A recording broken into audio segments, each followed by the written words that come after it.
Serious. What are some signs of suicidal tendencies which lot of friends and relatives miss?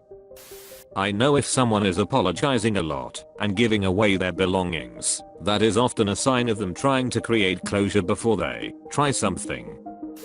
Social withdrawal and giving away useful possessions as opposed to sentimental ones, which is less rare. If a close friend contacts you for the first time in a few weeks and tries to give you a possession they use frequently, don't just take it. Spend some serious time with them. Edit. Want to add something else? Trust your gut. If someone isn't suicidal, but you act as though they are, there is little harm, and sometimes you will pick up signs at a subconscious level. Someone I was close to was suicidal, and I got a vibe I couldn't explain that something was wrong. She's better now.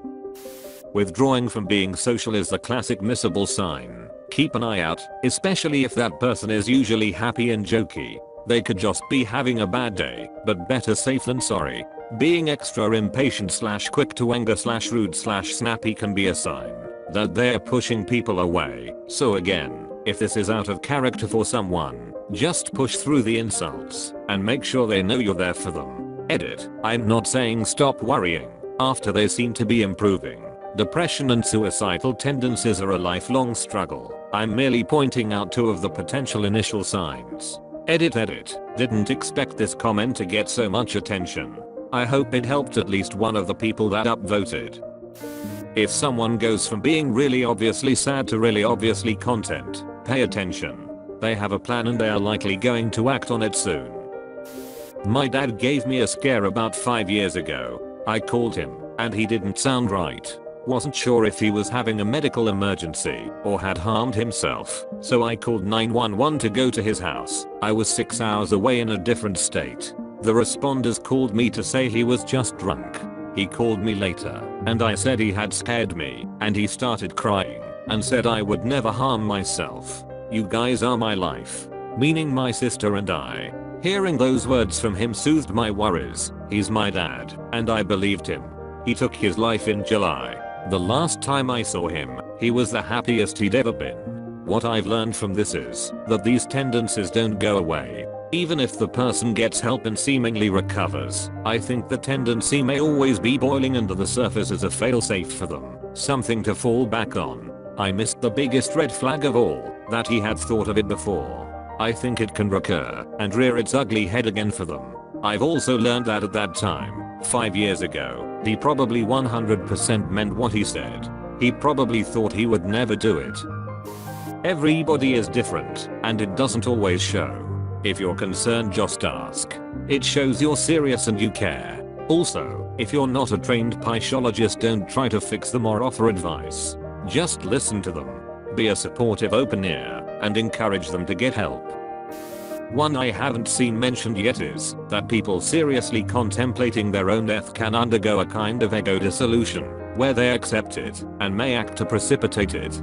They can have all kinds of rationales. But what you might notice is that when things for them are manifestly not okay, they might have a serene expression and a soothing mantra they repeat. Something like, "It's okay" or "It doesn't matter." You might propose something ridiculous, something that might normally provoke an excited response, and instead they might shrug and just say, "Okay," before returning to a neutral expression.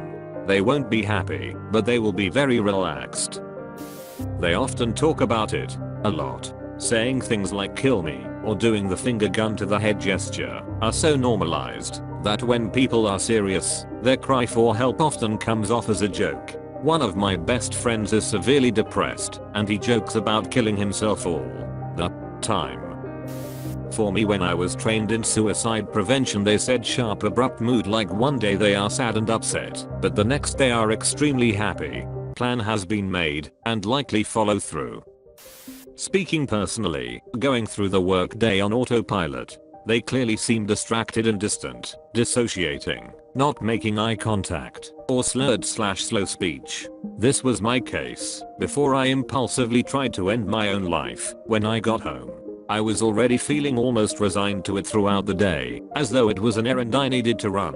Looking back, I needed help snapping out of my days, but didn't know who to ask and how to ask to do so. If someone you know has been in a dark place for a while and then one day is really cheerful seemingly out of nowhere, it may be a sign that they have decided to commit and are finally at peace with themselves, knowing that the pain will be over soon. If they suddenly start giving away things that are super important to them, that could also be a sign that they are planning to commit. Some people who plan to commit give away things that are important to them so their friends and loved ones can have a part of them to latch onto after they are gone. Last thing, if they make an excessive amount of suicide jokes about themselves, it could be a sign that they are in a dark place. It's not always the case, but it's always a good idea to check in with them anyway, just to make sure they are alright mentally. Isolation. If someone is showing signs of secluding themselves, staying at home, in their room, or in bed, it's usually not a good sign. A great way to help is to get them out. Usually they'll be against it, but it's way better for them than letting them be alone with their thoughts. Confusion, lack of eye contact, staring into space, and losing track of conversations. Suicidal thoughts are buggers to switch off. Could be having the best time of your life, and one word triggers the thoughts. I used to find myself being asked a question several times in a conversation simply because I remembered how much I hated myself.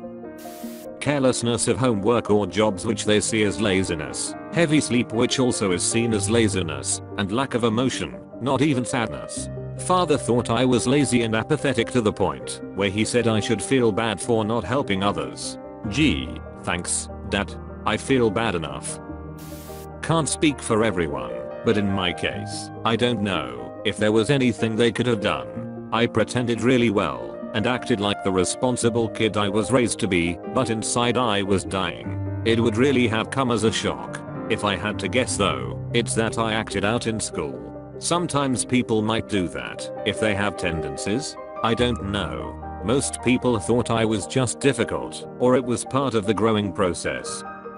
If your depressed friend/family member very suddenly becomes happy, talkative, and willing to go out more, this could mean that they've planned their suicide, are emotionally relieved at the idea, and are trying to spend their last days seeing their loved ones. This is very nuanced, because obviously some depressed people have good days and bad days, but if this comes up with a bunch of other red flags, be on high alert. Edit. I also want to add a change like this could come after a friend starts antidepressants. A lot of antidepressants warn that there's a change of increased suicidal tendencies, but there's a sort of weird reason for that.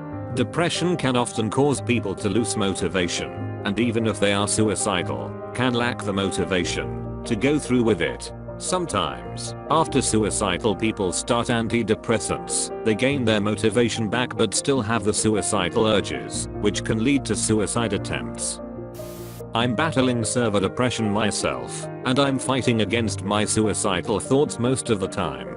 I'm withdrawn. I don't interact much or leave home. I need to change this to get better. Reaching out helps. Talking about anything can work for a while. I have written suicide notes, drafts and drafts. It's a kind of apology that I'm not a strong person and I will giving my treasured possessions away. This is not always done, but if a note is found, this is a clear red flag that immediate action must be taken. Sad songs. Distract them from sad songs. If you notice them listening to sad songs, try and brighten their mood. Please. This is all I can think of at the moment. I don't want to think too much on this subject because I'm trying to avoid depressing thoughts, but I will try to answer any questions for those willing to help. I'm starting to slip into feeling suicidal again, and I do wonder, from an outsider's perspective, what red flags I'm giving off. I feel like I'm dissociating at work at the moment, just managing to do the bare minimum in terms of conversation and responding to stimuli.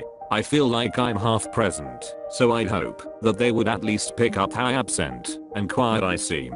But I'm new to the job, 2 months in, so they might just think this is how I am.